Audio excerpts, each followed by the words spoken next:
Hello, everybody. My name's Milan Starcic. Welcome to Freedom Rising, a podcast dedicated to empowering individuals on the journey to personal growth, lasting serenity, and freedom from addiction. Tune in and join the movement. Your journey to freedom starts here. We neither represent, promote, or demote any 12-step program or organization. We are merely souls on the path of recovery with the desire to expand our lives and experiences and share them with you.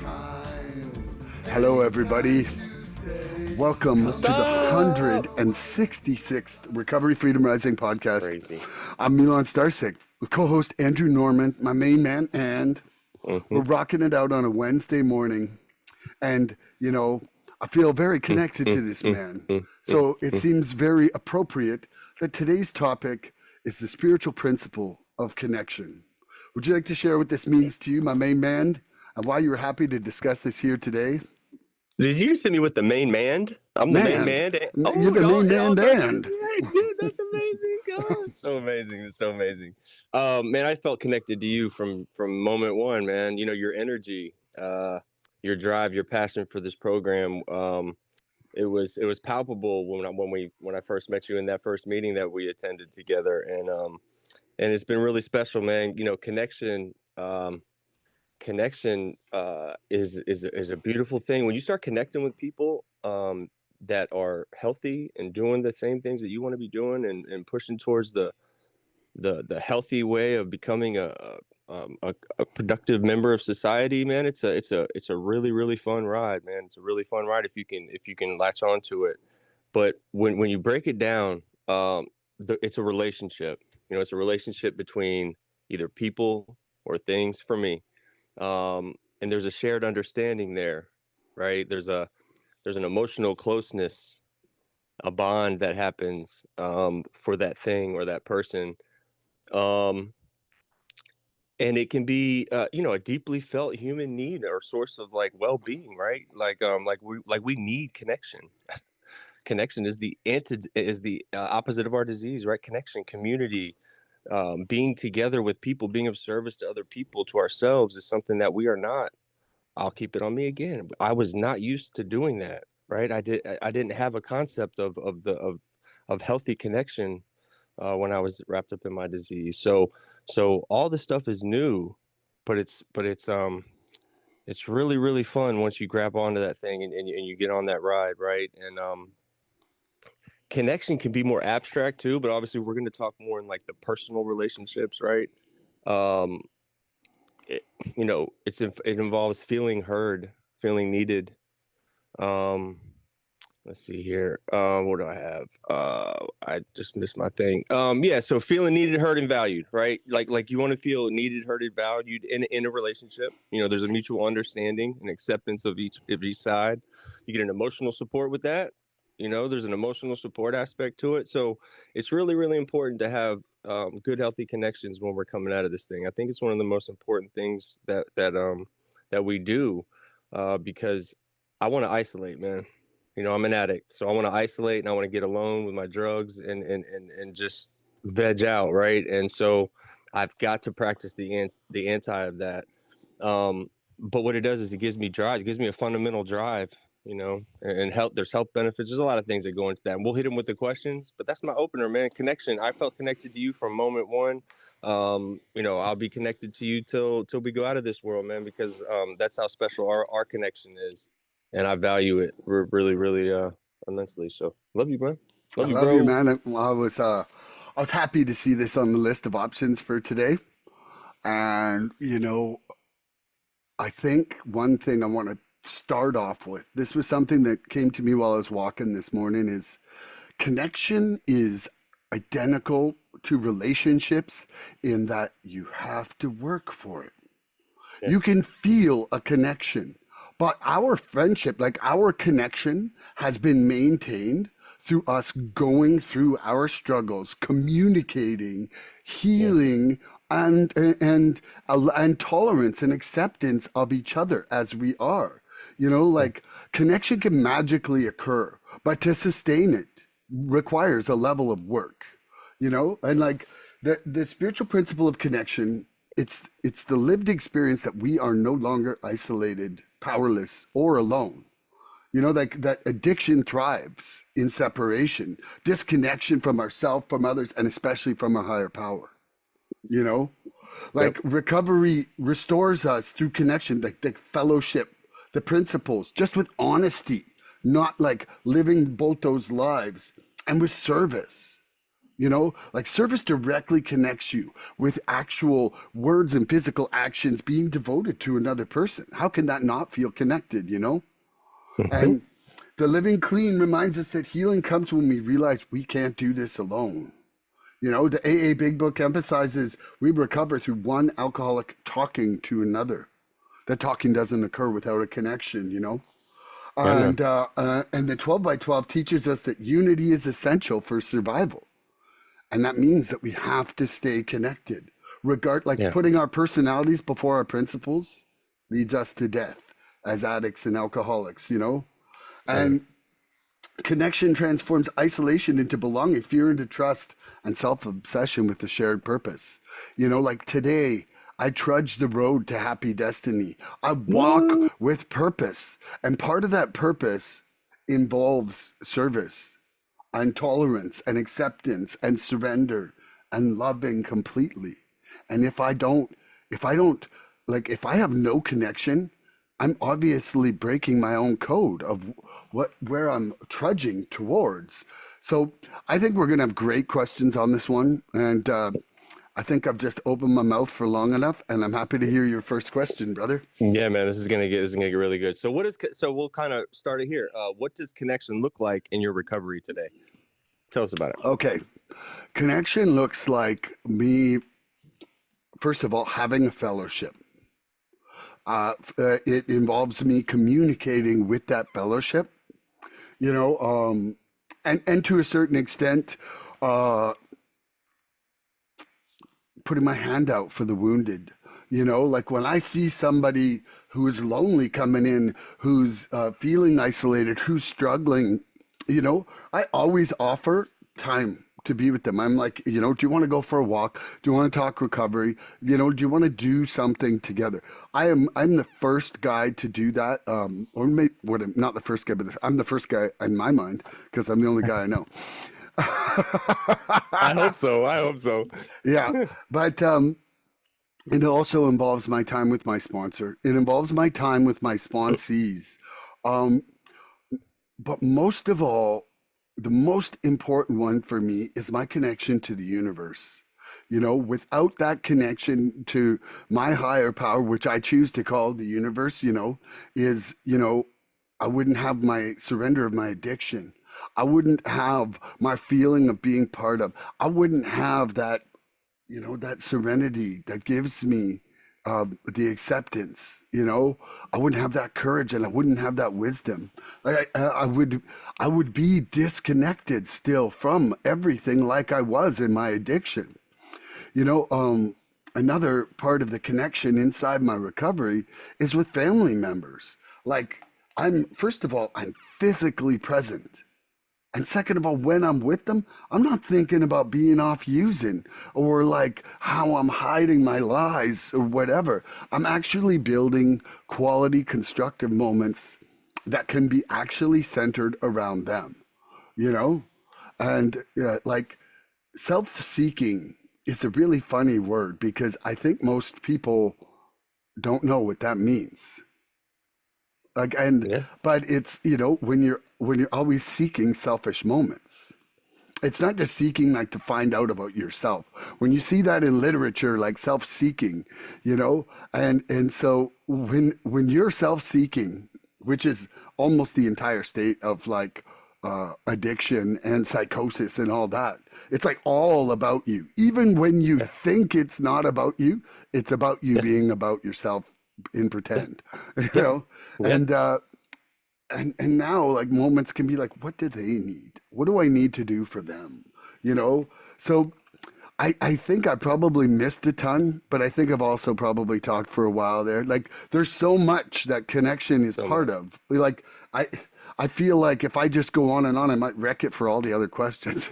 No doubt. I was thinking the same. That's wild. You and I are so on the same wavelength, same wavelength, because it's like I'd like have all these things in my brain, and it's like I want to just mouth vomit the whole thing, but I don't want to mess up the whole podcast. So, all right, cool. So, what does connection look like to me in recovery?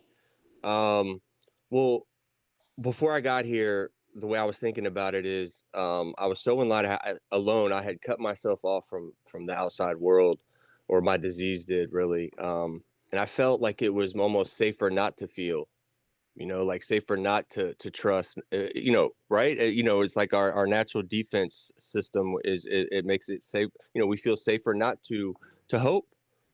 It's safer not to have any hope, just to continue what we're doing. So when I think about this question, and the way it looks to me in my recovery today, it's not just about being around people. It's not just about being in a room full of people and like, hey, I'm here, I'm present, I've signed my name on the book, on the log. It's about being truly present with those people when I'm there in that Mm-hmm. moment, and that starts from the moment I wake up being present with myself, trying to figure out where I'm at in the day. I start, where am I at emotionally, spiritually, mentally. I tap in with my higher power, who I choose to call God, and I turn that shit over. I thank him for giving it to me, and then I give that self will right back. And then that honesty with myself. And then it's not judging myself too on how I feel, right? I gotta feel those feelings and not try to change them around just because I feel like I shouldn't be feeling a certain type of way. I'm gonna process them now, because I'm no longer this dude just throwing substances on feelings anymore. It's not how I roll today. So connection, I connect with myself. When I connect with my higher power, that gives me the ability to go out and connect with other people the way I do. Um, and I have a good time while I'm doing it, man. This is not a job. Connecting with people isn't a job. I ask people questions about themselves.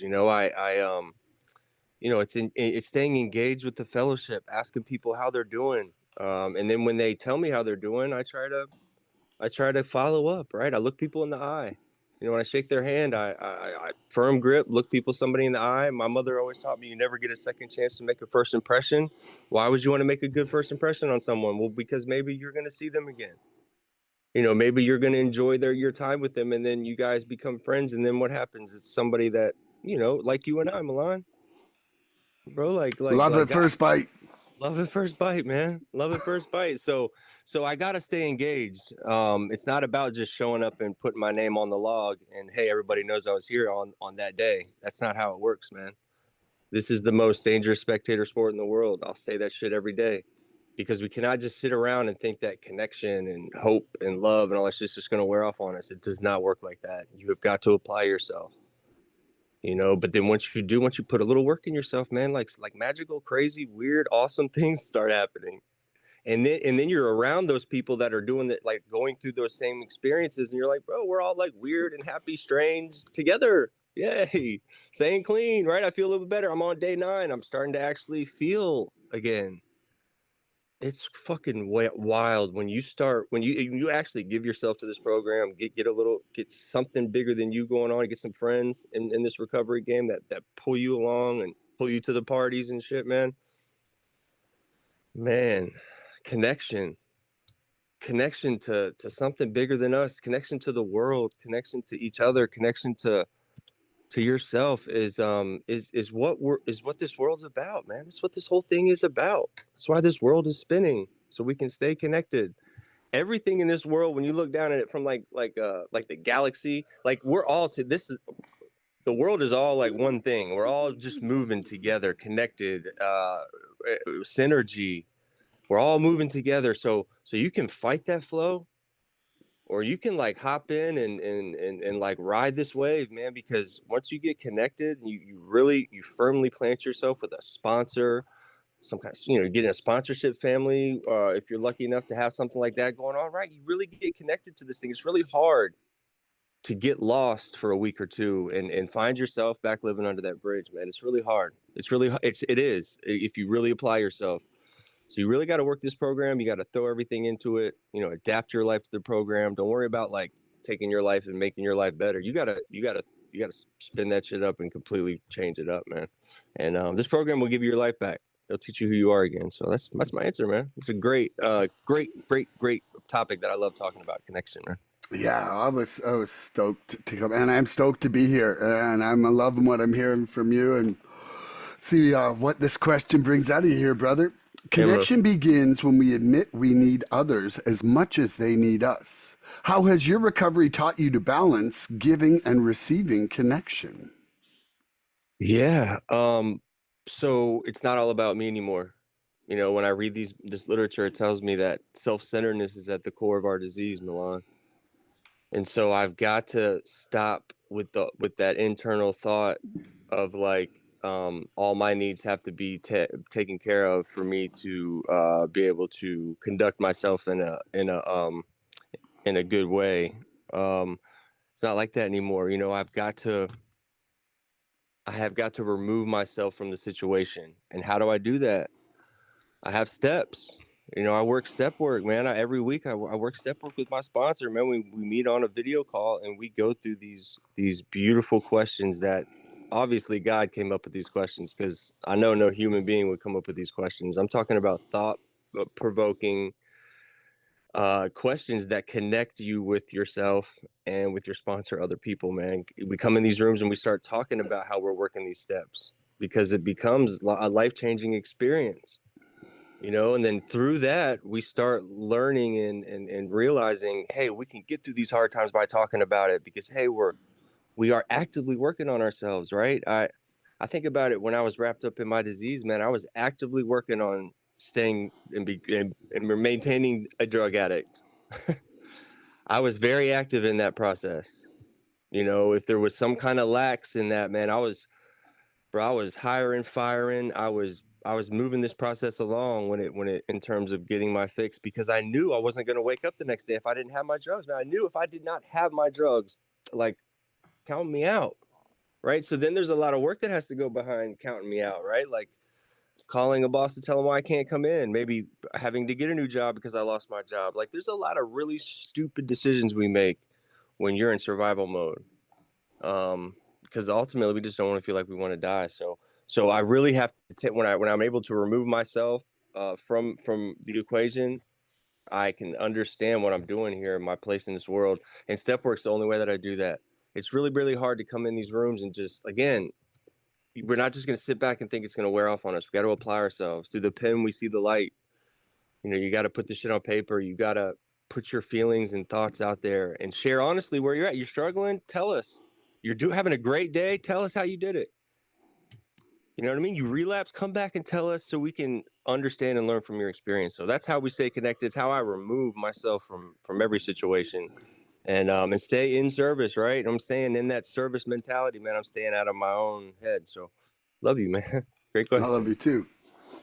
Okay, connection begins when we admit we need others as much as they need us.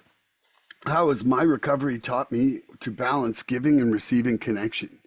So, in my addiction, it was like 100% about me. It was like, it was about why aren't I receiving it?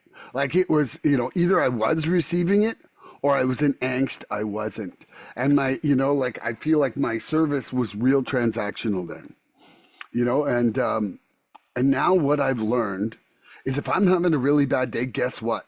I am probably not doing enough service. One of the things in my two-way prayer that comes up every day is seek service in every moment.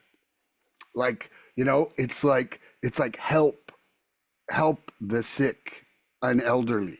Like help them. Like not like wait for them to call me. Guess what? Most people aren't going to call out for help. But Especially when they need it. if you start Yeah. looking for it, be like, hey man, you need a little ride there, you want this? Or like, hey, you okay? Or let me get that for you. Like, you know, if I balance, like I like this question because it's like balance giving and receiving connection. It's like if I focus only on giving, I'm always receiving enough. Yeah, But man. if I Yeah, man. focus at all on like, ooh, am I receiving? Guaranteed, I'm being a greedy little fucker. Yep. like Yep. Yep. like it is If so. it is so like you have to just stop looking at yourself. That is self, like even trying to seek that balance means you're self seeking. Like it really does. Because you can never give too much if you're like at least watching where your fatigue is, you know? Like you can give yourself to the point of exhaustion or relapse, say like Wendy did there, you know? But the thing about it is that, you know, if you're trying, if you're keeping a record of wrong, essentially, you're not loving completely in my No, you're mind. not. That's what Yeah, I heard. yeah, and so for me, if I focus on making sure that I'm of service to the moment and the people around me, it the receiving part works itself out. It really does, and it's Yeah, you know like guess what? You know, you give out a massage to someone, odds are you're going to get a massage back, you know. big And facts. even if you don't, and even if you don't, do some freaking yoga and take care of your own stretching. You know? You worked your But hands out, yeah, you but know? just like, you know, you had the opportunity to make someone not feel alone, make them feel special, but just do something nice, you know? Do something nice without looking back. You know, Hmm. that that'll sort itself out entirely because I think I think that guaranteed more people are thinking about receiving than giving. More people are like, what do I need? What do I want? Why aren't I getting it? Don't take mine away. Yeah, You know, yeah. like those things, those things keep us sick, man. They keep us sick 100%. And it's Mm. just like, try to spend a day where all you think about is servicing other people. I don't think we're at the level of possible to do that. You know, No. like we'd walk away like right away. I'm doing a good job. Yeah, Somewhere in there, that attaboy is self-serving. It's serving that's their right. ego, you That's know? right. And yeah, so I think that's my answer for that one. You got another That's question, beautiful, brother? man. I love that. That was a beautiful answer. Yes, I do. So, when was the time that you felt completely disconnected, and how did you overcome it? Ooh. Well, I mean, the very most greatest disconnectional moment for me was when I was dying. I felt like free fallen in the black hole of nothingness, and No that Heavens was, Band? No Heavens Band? huh? No No, Heavens no, heaven, Band? no, no, no. They weren't like here's the guitar they're playing and Geo and the Damn. harp. You know, they probably Damn. gave me that, but Damn. you know that was overcome by waking up and going for recovery wholeheartedly, you know. But really, inside the program, one thing I have found, is that like people say it's the 10,000 pound phone, right? I honestly believe don't leave it up to the newcomer to call. No. Reach out to them, teach them how to connect. Because guess what? That's probably a skill they don't have. Like most addicts and alcoholics coming in only picked up the phone when they wanted something from you, right? Like Yeah. you actually have to teach them the service of freely given communication, you know? And and that was something that I feel was taught to me by my sponsor. He would reach out, "Hey man," and I'm like, "Oh, is this like a spot check? Like I didn't call enough at first." And then I Mhm. realized, you know, he was actually just wanting a connection with us. You know, and then I thought about it and I thought, am I doing that with my sponsees? You know, like, am I teaching them how to reach out and to connect? And so, I started making sure I was doing it, even if they weren't, because some of them I was like, this is like a test. Like, so you better contact me or we'll never be in contact again. And I realized, do I want that person to go back out because they feel disconnected only because I wouldn't initiate the phone call? Like what kind of support and respect and love is that? You know? Mhm. But it was literally something that I had to be taught. That's awesome. So That's I true. don't Yeah. know if I answered the question at No, all. that I is didn't that is it's beautiful. It's beautiful. It's like you hold. It's like you you put yourself in that mentality and you hold yourself to that standard, and it's like your sponsors paving the way of showing you how to do it also, right? And it's really cool. It's kind of how this whole thing works. Is like Yeah. good people do for us, we do for good for other people, and then people expect certain things out of us, and then we expect certain things out of other people, and it's this heavy roll into like doing things for other people. So that's beautiful, man. I love you. Love Missed you you. too. Yeah. When was the time when I felt completely disconnected, and how did I overcome it? It wasn't so much like a specific thing. I remember early on, I would say, right, like, 90, 100 days. And I think that's a tricky time in a lot of people's recovery too. If you're having a hard time getting over that 90 to 100 day spot, you're not alone. I want you to know that if you're listening in right now and you get to 30, 60, 90 days, but you really can't get over that hump of 100 days, know that there's a lot of people that struggle at that 100-day mark.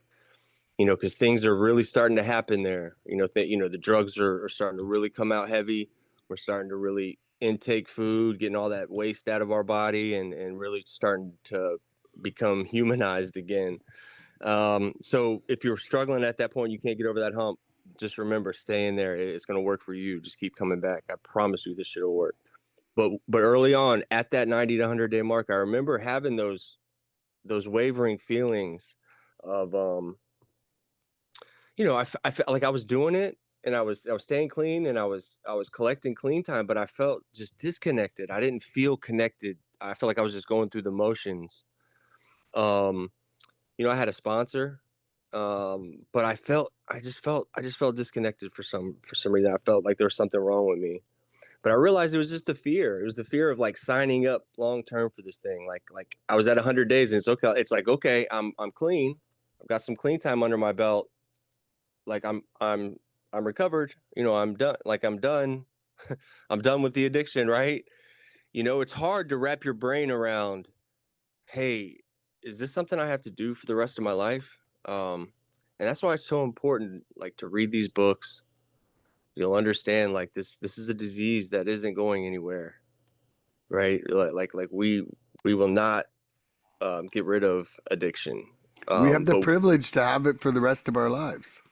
exactly, that's where the spin comes. We have a privilege to have it for the rest of our lives, and this program gives us what? A daily reprieve, which is what? A daily stay of execution every day from Contingent that on the disease, maintenance of our spiritual condition. of our spiritual condition, right? So being tapped in and being buffed spiritually is what's going to keep us clean every day, right? You get a couple days together, and you rope those together, you get a couple weeks, get a couple months, you start getting a couple years, and you're a real person again. Like we actually know who Milan is again.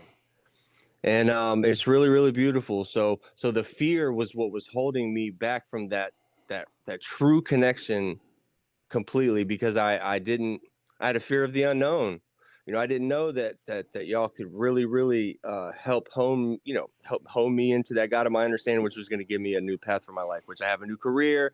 I'm engaged. Man, I got all kinds of shit going on because I stayed connected, because I didn't succumb to that fear right at that 90 to 100 day mark, where I was like, man, I just was going to stop coming to meetings. But I remember still having people around me that were using, and that's where I went, man, I got to stay going to those meetings. I got to not be around this person in these areas. And it really, really solidified my program at that point, and put it in my mind that I was going to be doing this for the rest of my life. And I really, really, really had to tap into the connections and the people of this program. My sponsor, he just celebrated 36 years on 2 days ago. Love you, sponsor. Sean G, my guy. I love you so much. 36 years. Congratulations, bro. I Ooh, love you so much. congratulations, Sean. It's my guy, man. That's my guy. I love him so much. And so, yeah, that's my answer, man. I love you. I love that. Okay, now you ask me a question. No, that's you. Oh, I just no, said oh, yeah, okay. Now I ask my you second asked me. question. Yeah. You asked me. Yeah, Yeah. yeah, yeah. Yeah, it's okay. I haven't just Yes, we're confused. good. I We're know, I was good. lost in the answer. So we found freedom not by standing alone, but by standing together. What role does fellowship play in sustaining your recovery after your years of recovery? Wow. Well, staying connected to the fellowship gave me a home. I was homeless before I got here. Homeless and homeless. I was homeless 2 times. So it's so cool because it gave me a home, it gave me a family, born from love. It was just very special to me, man. Love is everything for me. And so I was afforded the opportunity to get a family born from love that is still growing today. I get new family members in my family every single day as I attend more meetings and I do more service and I invest time in other people because they're investing time in me, man. People, y'all kept me clean. The only way I'm gonna like continue to stay clean is give this shit out, man. It says in our books, man, is if we want to continue to keep what we have, which is what I have now, is staying clean and maintaining my job and relationships and things. I got to give it away. And I found that the more I give it away and the more we give it, we're on a podcast trying to spread a message of hope here, trying to give some people some answers and some relief from their day. What are we doing? We're doing exactly that right now. We're giving this stuff away because we know we'll be able to keep this and do more of these if we do this. It's kind of so simple. It's like hard. It's simple. It's so simple, Milan. But again, we're complex individuals. We all have to outthink everything. We can complicate a fart, man. Like we've talked about in a previous podcast, man. We just know how to do that, man. We'll complicate anything. So that's my answer. Quick and easy. I love you, man. We found freedom not by standing alone, but by standing together. What role does fellowship play in sustaining my recovery after my years? Well, I'm almost to 2 years. There's not many years, but yeah, I know we're less than a month. When is it? October 1st. You're gonna have one of these in October 1st. Is that what you're saying? Yeah, I'm getting my first and last blackie. Recovery. It says recovery on it. No longer. Love you, man. Like one thing I wanted to say that I thought I was thinking about just the last couple questions before I get into this one was, another point where I felt disconnected was when I was in a wrong home group. Like, I think it's, home groups are like sponsors, okay? Like, if it's not the right person or the right group for you, and you're not feeling part of, no matter how you try to reach out and connect with the people, sometimes that's just not going to happen with a certain group of people. Just because like 7 p.m. on Wednesday is a good time for you doesn't mean that group is going to spiritually fulfill because it's the first one you went to, that doesn't mean it's the right one. Yeah. And so, I remember changing, like my very first NA home group was an in-person one. And I remember going to the meeting and I was like, I just felt like if I disappeared, I would never even get a call, and not like that's their responsibility, but I just did not feel any connection with anybody. Mm-hmm. And I didn't know how to make a connection, and then my next group was the Unity online one, right? And that one, that one was amazing for me for 13 months of my life. It was absolutely the right stepping stone. Shout out to that group. I mean, it helped me stay clean. And then they just started 5 minutes ago. Oh, yeah, there we go. They can feel it. But somebody's reading right now. Somebody. But for me now, and then what I realized was that I needed some local home groups. And the reason I needed that personally was because I needed to have a local community of people that were part of my recovery. And it wasn't happening when I was only doing it online or my home group was in another town. Like I literally didn't feel a connection. So for me now, it's that like I have a porch meeting every second Saturday. This Saturday, anybody who's listening, who's out there, come on. But, it's great. We sit on my porch with snacks and spiritual principles and share. And like the hugs are real and the food is tasty. But no music? Music? No music? No music. You don't bring out the banjo every once in a while? You know what? I just, for people who aren't musical, like I feel like, oh, they might get like shit Makes shamed or sense. Yeah, something. yeah, You yeah, know, yeah, yeah, like yeah. I mean, you know, if there was like a musical recovery crew, I would happily have a jam with them for sure. Um, but you know, so like the fellowship shows me where I came from and where I can go to almost every single day. You know, it shows me what's possible with work and with time, and basically, you know, instead of me getting complacent and complacency creeping in, it's like every newcomer who walks in that door, they remind me what I'm working for. Like, not that I have forgotten my gift of desperation, because I want to say that moment is clear as a frickin' bell to me. And to those, like, to those people who need reminding about that, you know, like, I think meetings are the ideal situation to take you back to ground zero, Yeah. right?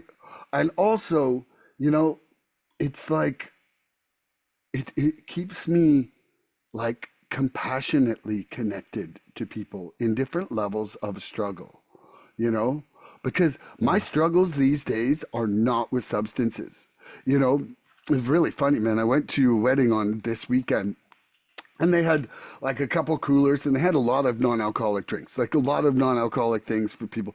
And I opened one of the coolers though, and it was pretty much all booze, and I was like, I got no business being in this cooler. Like, in my head it was just like, you got no business being in there. And I just like put the lid back down and moved to Yeah, the other yeah. one.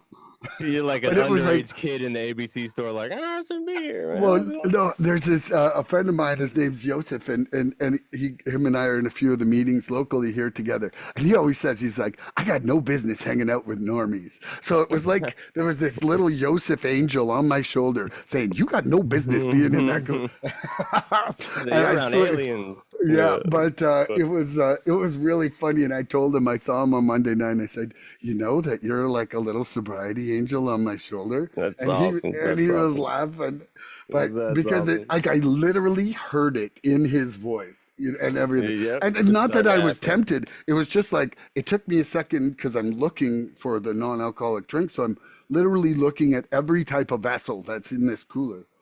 God But speaks through people, bro. yeah, and you know, so like I mean, like how does my fellowship play a role in sustaining my recovery? Look at that. My friends are turning into angels, like reminding me my place in this substance-filled universe. You know, That's like funny. the fellow, like I have a great connection with my higher power right now. And there is a large amount of things that I can do alone, but I don't want to live alone. And I don't have to live alone. I have amazing people like you and the other people I podcast with, and the people that I go to meetings with, and the people that I went to treatment with. And like, I have a community now, and I have a wonderful family that wants me around. Like, I have zero reason to feel isolated unless I want to. And if I start to, it's like, what's up? Yeah. What's up with that? That's strange. That's You, strange. Yeah. you know, like my connection to the fellowship actually teaches me to question the moments that I'm disconnected. You know? Very good point. Very Yeah, good point. yeah. I'm gonna It's leave that there. beautiful, man. That's beautiful, man. That was great. That answer. I love that answer. Man, sizzling up, bro. Oh yeah. So here's your question. So how has connection to your higher power changed your daily life? Ooh. My next question was almost exactly that. Really? Oh yeah, it's awesome. Yeah. So okay, just repeat the question. I want to make sure I'm addressing it correctly. How has connection to your higher power changed your daily life? Okay, like entirely. Okay, first of all, it has given me the freedom from addiction and alcoholism. So my daily life is clean and sober, right? I now have the capacity to love myself, to give myself rest, to exercise myself, to be free from cigarettes. Like, I just passed 18 months, man. Oh Proud my of you, God. man. so fucking proud of you, bro. I just on Gives Monday me there hope. that day I was driving. My daughter and I went to these waterfalls, Oh, ran you sent me. in. I sent them to my whole family. They wanted to know where they were. It's so beautiful, man. We ran in the 2.9 kilometers in, so just under 2 miles. Dude, first time in my life I ran and didn't get winded. Shut up. We got in there and I wasn't even breathing heavy because Oh my my mom smoked God. when she was pregnant. She smoked in the house growing up. Then I started smoking. Like, this is the first 18 months of my life I have not smoked and exercised like I have. Like, it's crazy, man. Like, Wow. I was so proud of myself. Like, I'm sorry, but you know what? I want that kind of pride. I want that pride for like how I've changed inside myself. But so that can like that con- connection with my higher power is what's making all that possible, right? And then on top of that, like in my daily life, like, dude, how I talk to you is guided by my higher power. How I can be loving to you is guided by my higher power's removal of my defects and shortcomings. Yeah. Without that help, God damn it, dude, you'd be getting a jerk. You and I wouldn't be friends probably because we both be doing the same shit to Yeah. each other. Like, yeah. Yeah, like it would be so selfish and self-seeking. Mm-hmm. And Yeah. like I so every morning now, like I don't even know. I've now stopped counting, but I think, we're well over 7 weeks. Month and a half. Well, yeah, like anyway, but it I have not missed a day on my two-way prayer in that period. And it's just amazing, amazing things. This, like, yeah, I am just really, I'm really enjoying it. It's shaping my days and it's shaping how I show up for people. Like I'm proud it's of you, just man. really amazing, man. And you know, anybody out there who wants to learn, go to twowayprayer.org, Do it. follow their simple instructions. Man, it is like probably 5 to 7 minutes every morning. That's it. Yeah, I'm I'm gonna still leave gonna. that there. I'm gonna hop on soon, man. That was a beautiful answer. I love you, Milan. I love you. I love your passion. I need guys like you and gals in my life that are like you, man. That's why we get Dude, connected. you start that two-way prayer, you're just going to see your entire relationship with Tess go up a notch. Just like that, man. Because it's like because if something's not right, you'll ask yourself what the help for whatever's not right, and those answers start to come. Like, it is just so epically overwhelmingly insightful. I I'm know almost that. scared of it, kind of. I think like scared of it almost. You Oh, know, because you're like, oh, I don't want to be more awesome. right? No, it's just my addict brain. It's my Oh addict brain yeah, going no. like I'm doing it fine. Like, hey, I don't need no. It's one of those things. I'm an It addict. You know what though, is it honestly does create more work. Like you Yeah, have to be like, oh shit, I'm not yeah. doing that. You know? That's the only reason why that deep down. That's the only reason why I Yeah, haven't done it yet. You know yeah. that. So, but that's all right. I'm gonna get over that hump. I love you, man. I Love you love you. too. So, am I asking you a question? No, you ask yourself now. Okay. How has connection? That's right. How has connection to a higher power changed my daily life? Well, it's changed everything. It's changed everything. In addiction, I only relied on me. It's me talking with me, uh, being mad at myself, me being happy with myself. It was always me. It was all me, self-centeredness again. But through, I thought surrender was a weakness then. So I stayed disconnected from anything spiritual, and the result of that was emptiness. It was sadness, depression. So when I got in here and I started hearing this higher power, that there's a higher power and it could be whatever you want. I just knew I wasn't it, and I was told that early. Like it can be whatever you want it to be. It's just not you. You can't be you. Um, I was told to keep it simple.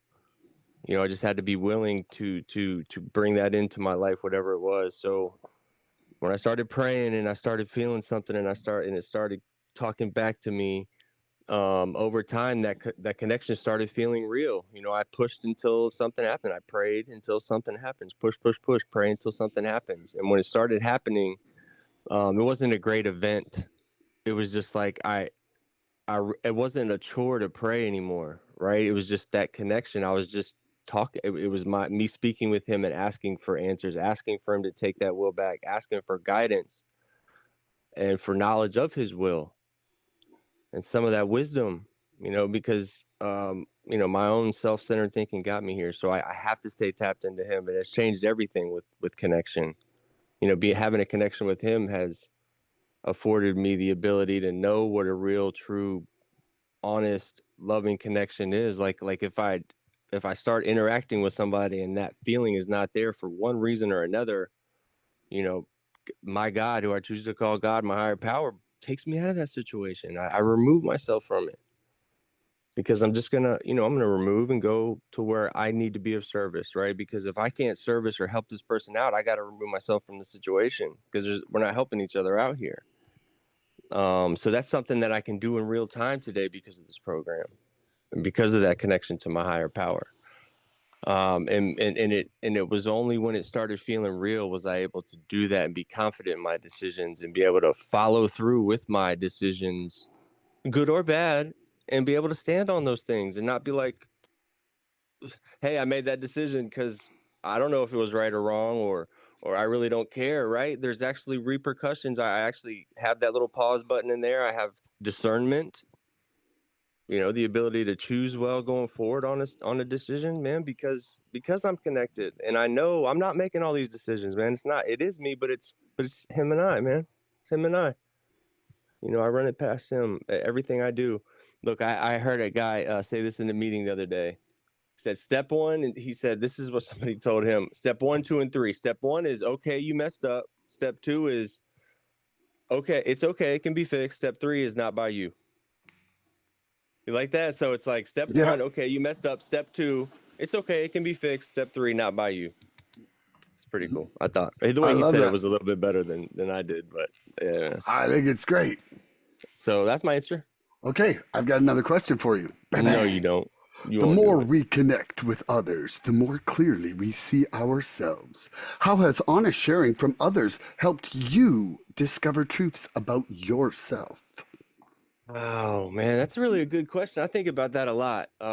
Honest sharing from other people gave me a blueprint on how I could go through bad times and really, really tough times in my life and do it clean. I reference it a lot where when I came in here, love and hope are the only two spiritual principles that we can actually give to each other in this program. Hope is one of the biggest ones here because I didn't have any hope. I couldn't stop using drugs. I had no hope for anything in my life positive. So when I heard people coming in here and sharing raw, honestly, crying their eyeballs out, talking about losing everything, jobs and kids, sons murdered in the streets, like things like that. And then it would blow my mind that at the end they're like, that was my one reservation, that if I lost my son, I would go and use. And then they turn right around with saying, but when it actually happened, the last thing I wanted to do was use drugs. And that shit moved me. It moves me every time. It's the reason why I go to meetings. Because when I see people going through something that is something like I've never, ever, ever gone through before in my life, and they're doing it clean and talking about it and being honest with me for the group of individuals that they maybe have never even met, put eyes on before in my life, like, why are they doing that? There has to be a reason why they're doing that, Milan. That's my thought, is like, there has to be a reason why they're doing it. So then again, as I'm reading my literature all at the same time, I'm hearing that honest sharing is the antidote to our disease thinking, being honest with the group. And I also heard that honest sharing at meeting level is one of the highest forms of prayer in our fellowship. Think about that. It's one of the highest forms of prayer Mm-hmm. in our fellowship. And so we got to get connected. We got to get out here and we got to get honest and we got to get a little vulnerable, with the group. It allows the group to help shoulder our problems. It spreads, it evens out the load, man. It evens out the load. So I've got to stay tapped in with my fellowship, with my home group. You made a mention of the home group earlier, man. I'm so glad you did. I think it's one of the most underrated things that we don't talk about enough, is having a home group that you feel at home at. Yeah. It like imagine you go, like, you're a real estate agent. Imagine going, you You have a real estate agent to help find you that one home that you love, right? And you go to showings, you go to open houses and all that stuff to find that home that you want to live at. You should do the same thing with your home group. Get in where you fit in, but when you really get in here and you've been here for a little while, find that special place. Please find that special place you feel at home at, that you want to be of service at, that you want to cut the grass and do the chores around the house, as well as cook and do dishes and things like that. Because when you get in where you fit in a home group that you feel at home at, bro, it changes everything, man. It will keep you clean. It will keep you wanting to be of service, which keeps you clean. It gives you a It's just second everything. family, man. It gives you everything. It's everything. So important, man. I cannot stress how important having a home group that people love you, you love them. They come looking for you when you go missing. It is one of the most important things you can do for yourself. Do it. That's it. Okay, here we go. The more we connect with others, the more clearly we see ourselves. How has honest sharing from others helped me discover truths about myself? Gosh, man, like I have had a billion epiphanies from other people's honest sharing. Like, first of all, like Andrew was saying about getting through things, like my one reservation when I came in was what happens when my mom dies. And I remember, bang, 3 weeks into my treatment center, we went to a meeting, Narcotics Anonymous meeting. This guy, Josh, had his mom pass from cancer that week. And I'm like, oh, I can now get through that. Like, it helped me dispel my reservations because it literally showed me how. Like, it taught me how I can maneuver through things that were instantly fuck it buttons before. Like, it was instantly, and then it's like, I am me. Like, I am always destined to look at things through Milan's eyes. And I may see 5 solutions, but I'll always see those 5 until I learn something new. Like, so those 5 might not even apply to this particular problem. And to see someone else's paths of solution, it's like, man, the number of times it just like lights up another part of my brain where I'm like, and it can be like that, just like that. Like where I'm like so astounded. I'm like, can't wait till the next podcast to tell Andrew. Oh, can't wait till the next podcast to tell Andrew. Like it, and it just makes me look at things so differently. And then it's like it gives me a blueprint of like, okay, I might not be able to do that right now, but now I have I'm trudging because I'm walking with purpose towards something that like a different ideal that I want to see. And quite Put it often, on the shelf. But it's like now I have like something where I'm working like my surrender towards my acceptance towards my love towards. It's like how that 1 Corinthians 13 gave me a destination for love, but also other people's shares, they give me the courage. They give me the courage. Like, I'm like, that guy can do it. I can do this now. Like things where I just didn't think was possible, have a belief, or even see that it was possible. But now it's like, not only is it possible, it's possible by me. And I can see the strength inside myself to go in that direction. Like, man, other people's shares have been so fundamental in my pivoting points and education. Just think about Tom's sentence in that podcast with us. Like, as far as I'm concerned, these are meetings. We might not do readings. We might not be affiliated with any particular organization, but I have gotten more recovery out of these podcasts than you could shake a big book at. Only takes 2, man. Yeah. And like, think about that one sentence and how the trajectory of me and you's life has been so different, It's absolutely amazing. I think that's all I got for that one. But that one, like, woo, man, Cherry. Got him sizzling, bro. I love it, man. I love it. It's my medicine. It's my medicine, bro. I don't need to go to the pharmacy to get medicine anymore. I go to these meetings and get my medicine, which is y'all sharing and y'all talking to me. That's right. What fears still block you from connecting deeply to others, Milan? Ooh. Well, there's a thing that it's like I feel like right now, it comes up a lot inside my two-way prayer. It's going to come up like I'm just about to start my step 4 inside this step working group that I'm doing, and I don't know what the fear would be called, but it's like I have this belief that people are trying to attack me. So it makes me react like people are like defensively.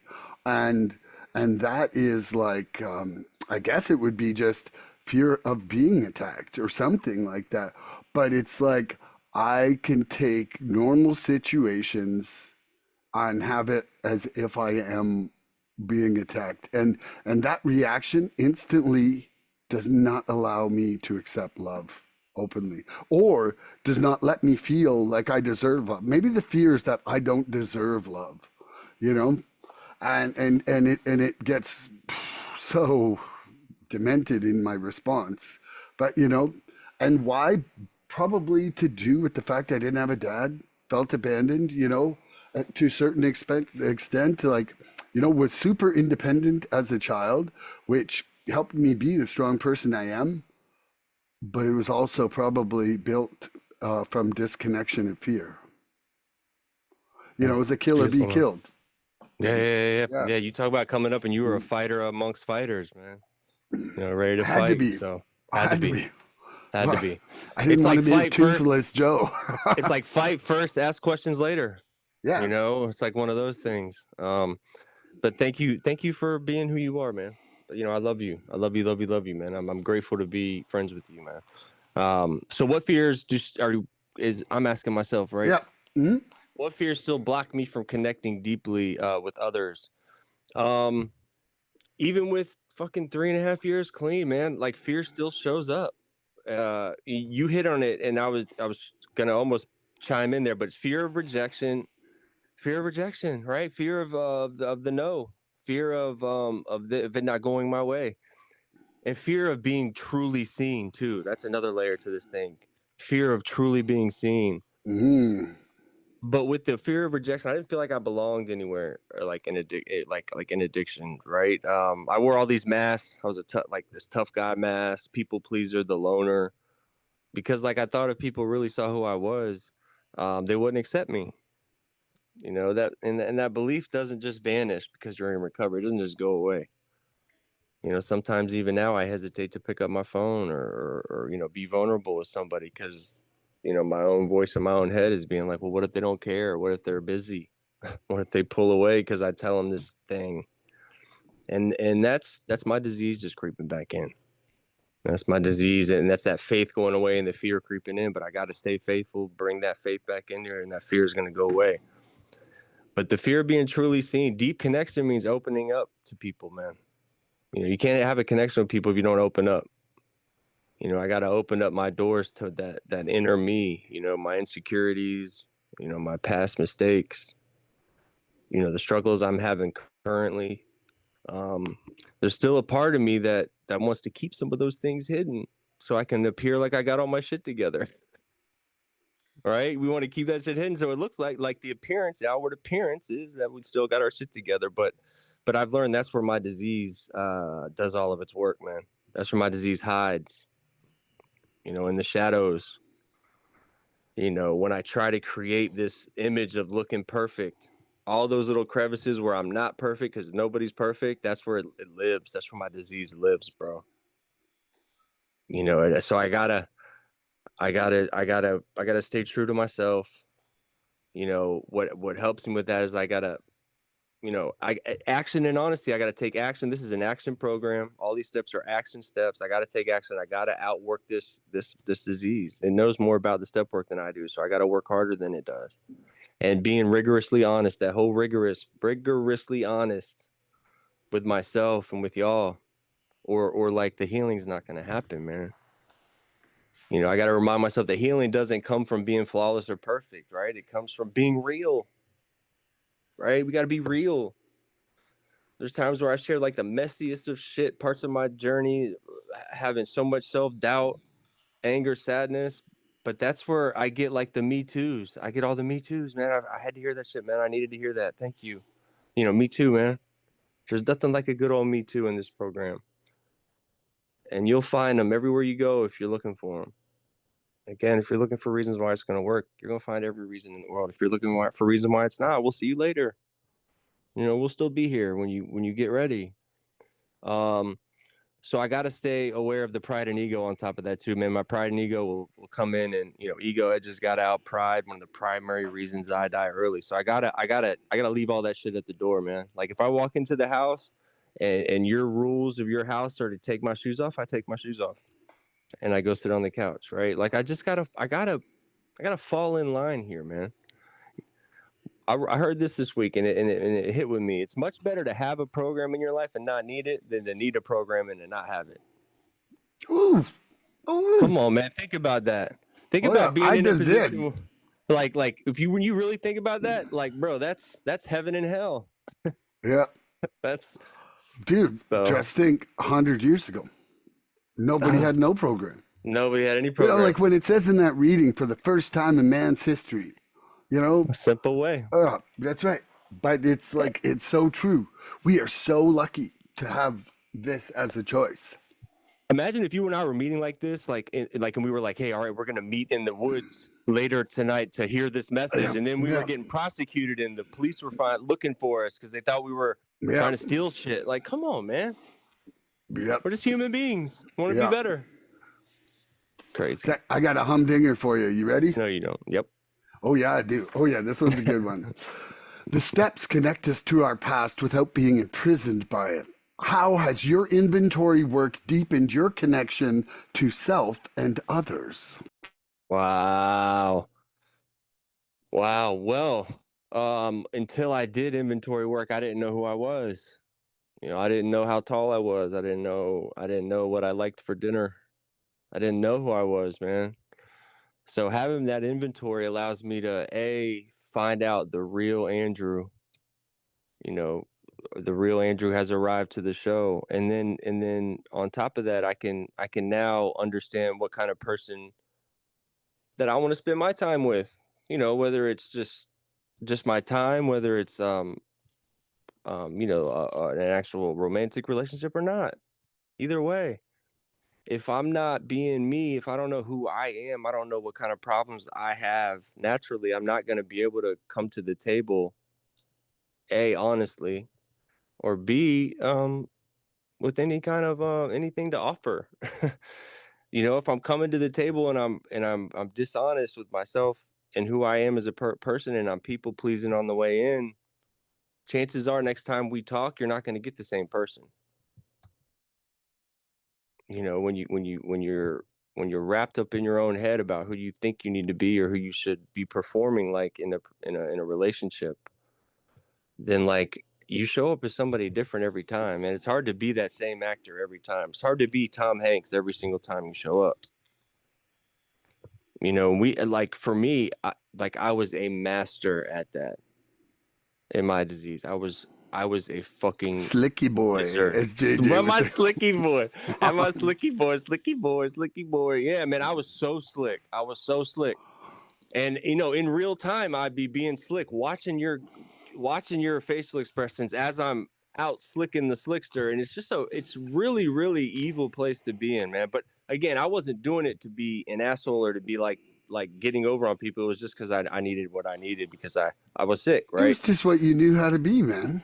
It's what I knew how to be. Like, man, I'm getting taught to how to act principled now. Yeah. It just wasn't part of life before. No, I take those skills and I flip them around into the positive aspect of life. And bro, I've got friends, I got family, I got all kinds of shit going on. I don't know, which is what I should have been doing all along.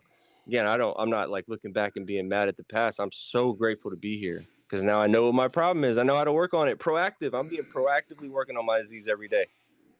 I was talking to BW this morning. Imagine like we died before we learned any of this. Yeah.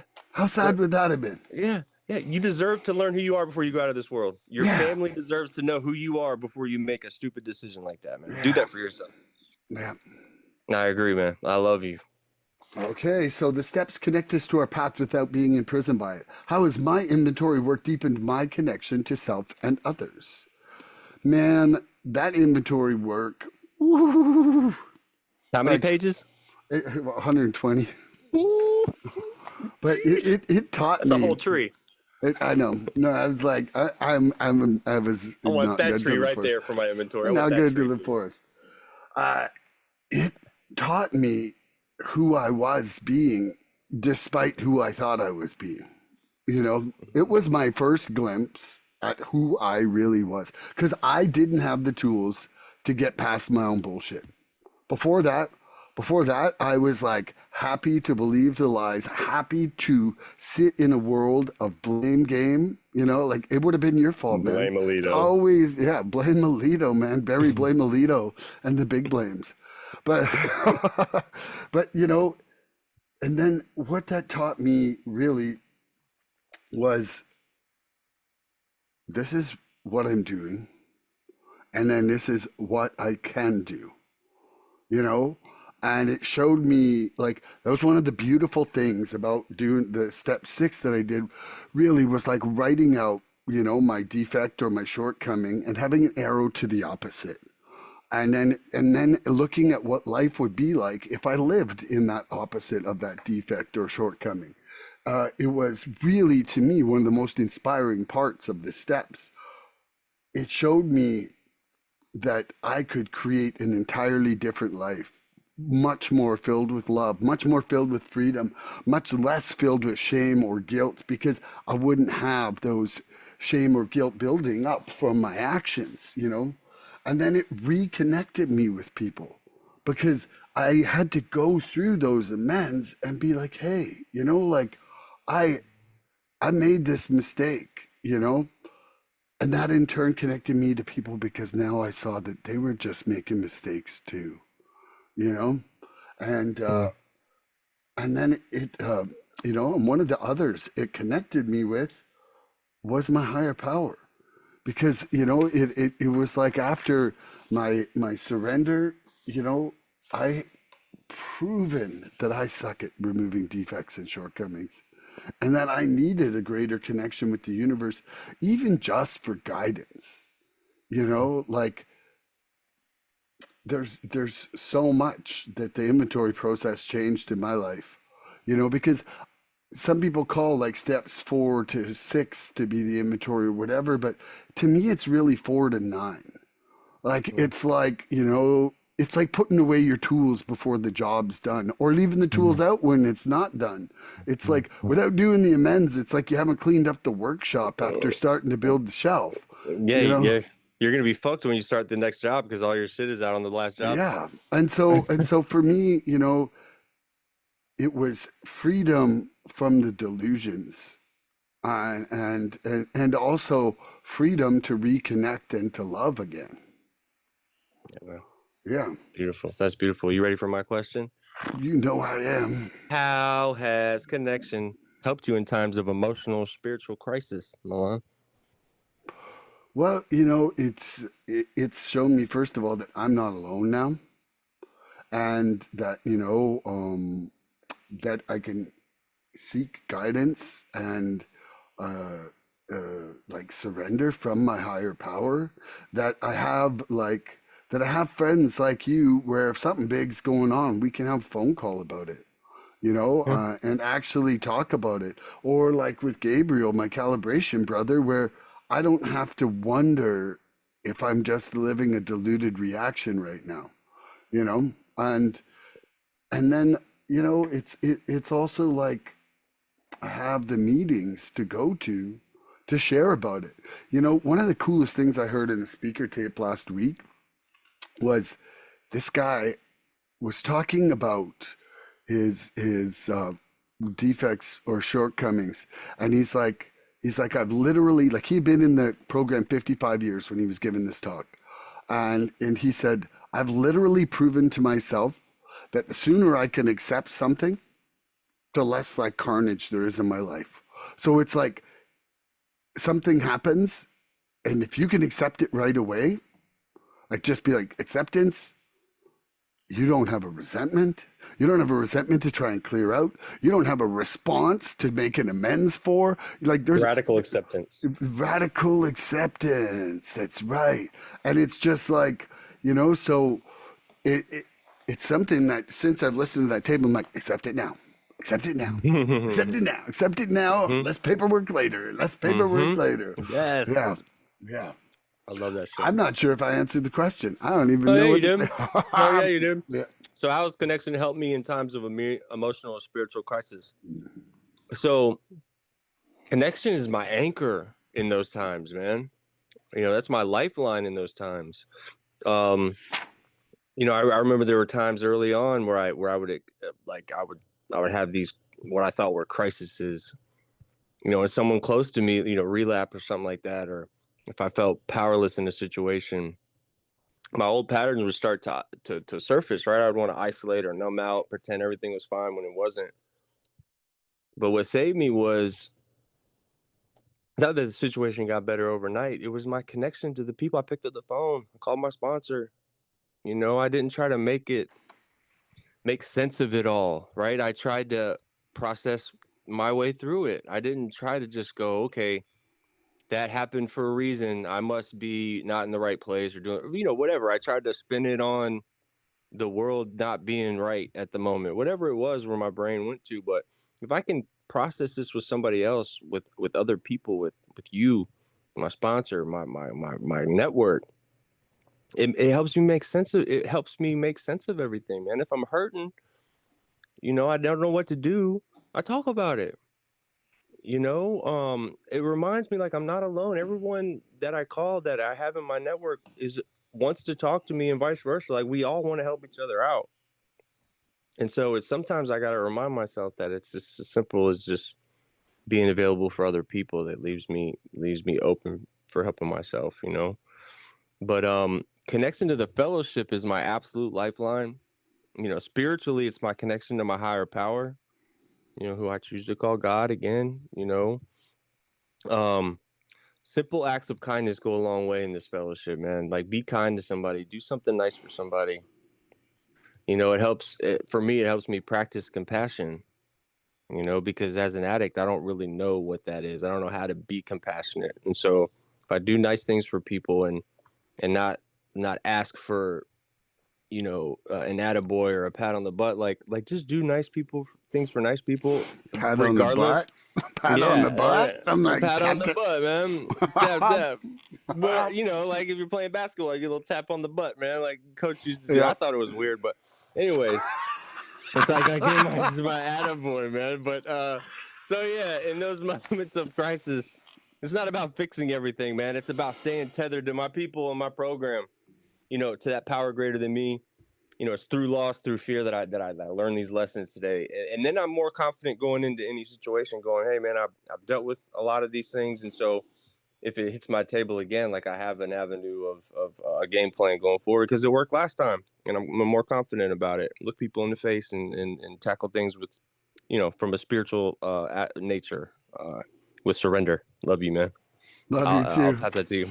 I'm not even going to make another comment about that. Please don't. Okay, I won't. I won't. I Please won't because don't. I think we might need a podcast on that topic. Yes, please Okay, don't. we we connect not by perfection, but by honesty about our imperfection. How does admitting your flaws deepen connection rather than weaken it? Wow.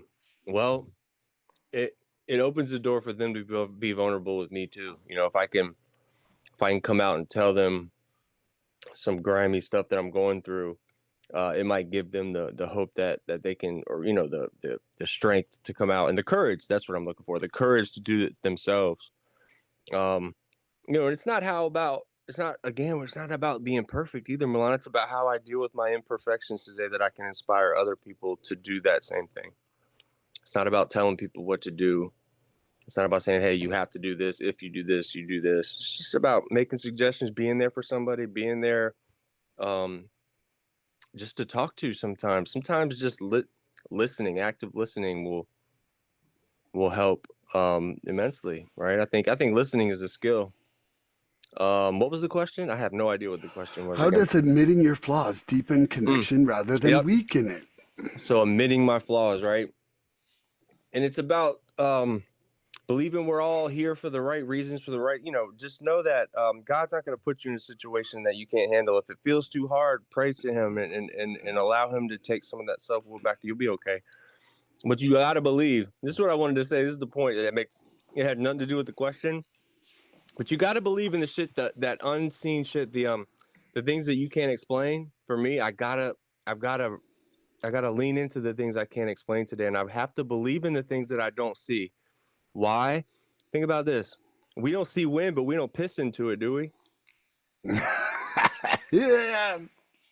Gotta believe in that shit we don't see, man. Yep. So that was my point for that one. I love that.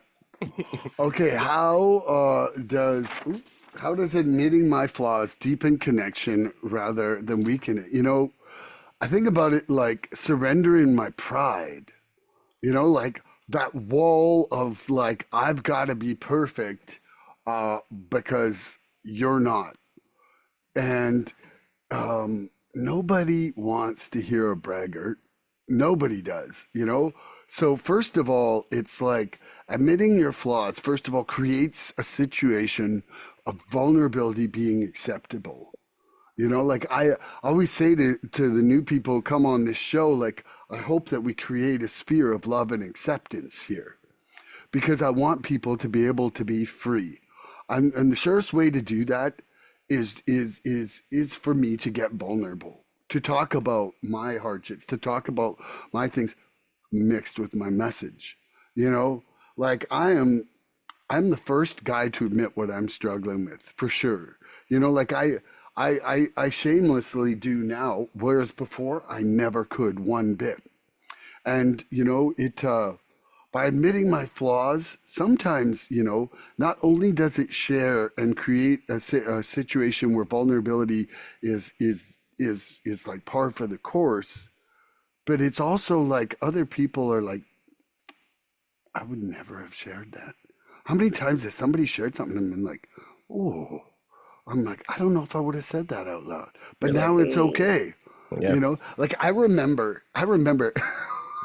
Actually, no, I'm not going to tell Come that on, story. do But it. okay, No, okay, go on. okay. It was like grade 7, and there was like one Italian guy who talked about masturbation, and Mm-hmm. nobody else was like, well, I don't masturbate. Like everybody was afraid of actually being vulnerable Yeah, in that way. yeah, And he was yeah. just like, man, he's like, you guys are all liars. Like, but it really is, like, and not that masturbation's a flaw, but it is, No, but it no. is a situation of vulnerability for Mm-hmm. sure, especially at that younger age.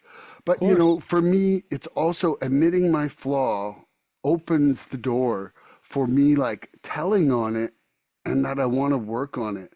And it's almost like it creates an accountability situation. Like if I say something's not good in my life and I say I'm doing it, it's like, how many more times do I want to tell you that I'm failing at it? Like Yeah, I yeah, want to actually be surrendering it or I want to be yeah, like addressing it. But, yeah. without awareness, I don't know anything to change. But it's also communicating my flaws is like an insurance policy, just like Nicolette said on here that time. She's like, I go somewhere, it's like, hey, I have this problem. And then people aren't going to let you just get away with that as well Yeah, socially. yeah, Like, it's an insurance policy on freedom. yeah, yeah. That's Yeah. beautiful. That's beautiful. I was thinking when you said Nicolette, we need to try to get her and Miss Brandy on in a I podcast. know. I know. Like, Let's sizzle that together. she was great. She was amazing. I need to take my daughter to an appointment, and I'm wondering if we could do about 10 more minutes. Yeah, Like yeah, one more absolutely. question? Yeah, yeah, yeah. Yeah. Yeah. Okay. Cool. Heck yeah, Okay, man. it's your question up. What steps can you take to strengthen your connections moving forward, Milan? Well, I think continuing to pray, continuing to listen for answers, that'll connect me with my higher power. I think continuing to look at whether my motives are honest, pure, unselfish, or loving, that'll help me be connected with myself. You know, continuing to do the steps, continuing to do my inventories will help me connect with you. And honestly, like loving completely. Like loving as completely as I can will for sure endear people to me through that connection. You know, like man, when you're given a whole bowl of untethered love, what does that feel like? You know, like think about that. Think about the moments that you just knew your mother loved you. You weren't like hate you, mama. You were like love you, mama. You know, and I say that because I just believe that mothers are the only people I know who are capable of moments of unconditional love. Yeah. You know? Yeah. Without keeping score. Yeah. Never keeping score. Like man, like as a father, I feel like man, you had to be a certain niceness for me to still want to be there. You know? I feel like animals like dogs have Yeah. unconditional love. Yeah. Yeah, exactly. You know, you can beat, you know, I'm not saying anybody would, but you could essentially put your hands on a dog and then come right back and be like, hey, no, I love you. And they'll be like, love you back. It's crazy. Yeah. It's wild, man. It's wild. We can learn a lot from them. You want me to answer it? Yeah. So what steps can I take to strengthen my connections moving forward? I can do podcasts with my friends. Yes. Oh. You know, but first step is consistent meeting attendance. Got to stay in meetings, man. It's not just about showing up when it's convenient. It's about making meetings non-negotiable in my life. And I have, you know, my family members early on were like, are you going to have to go to those meetings all the time, like for the rest of your life? And I didn't know the answer then, but now it's yes. And now I get to go to these meetings the rest of my life. You know, I have the loved ones that have saw me come back and know who Andrew is today. When I'm not in certain meetings at a certain time, they ask me, what the hell is wrong with me? Do I need to go to the hospital? Like, what's wrong with you? I haven't not seen you in a meeting at 10 p.m. Eastern in 3 years. Like, what's going on with you? So that's a beautiful spin on life, isn't it? Where it was like I was so wrapped up in my disease that people like literally wouldn't bank on me to show up anywhere. And then when I was in good shape, they'd be like, it was surprising. Now it's like literally flipped around the opposite. Like, why the fuck are you not in a meeting, asshole? Yeah. You know, like that's so beautiful for me. When your dependability becomes regular. Look, breathe. Oh man, I could breathe, man. Yeah. Inhale, exhale. I didn't even know what that was in my disease when I was wrapped up. So that'll keep that connection going. You know, sponsorship, staying active in that sponsorship relationship. I got a sponsee that's really, really struggling right now, man, and I talk to him every day for a good length of time, and me helping him deal with his problems has helped me out so much. I don't even know how or why it hurts and it works, and there's no like word for it, but helping my sponsees when they're in times of need, regardless of if it does anything for me, really, really, really, really, really helps me more than just about anything. Would you agree?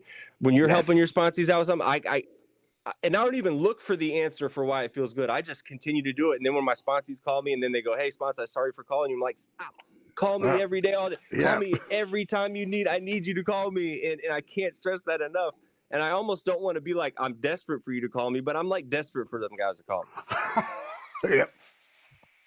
For my own selfish reasons. So I love you, man. I love you. I love you too. Love this. Ooh.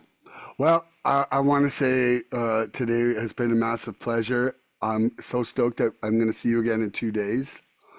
And to everybody out there, tune in next episode for more. Words are magic. That's why we spell them. That's right. I love you. I love you too. Please help us help others. If you like what you've seen here today, please subscribe and share this podcast and help us get to 100 followers. We're looking for interaction with our audience. So please email recoveryfreedomrising@gmail.com or contact Milan South Okanagan Starcic on Facebook with questions, topic suggestions, or just comments. We'd love to hear from you.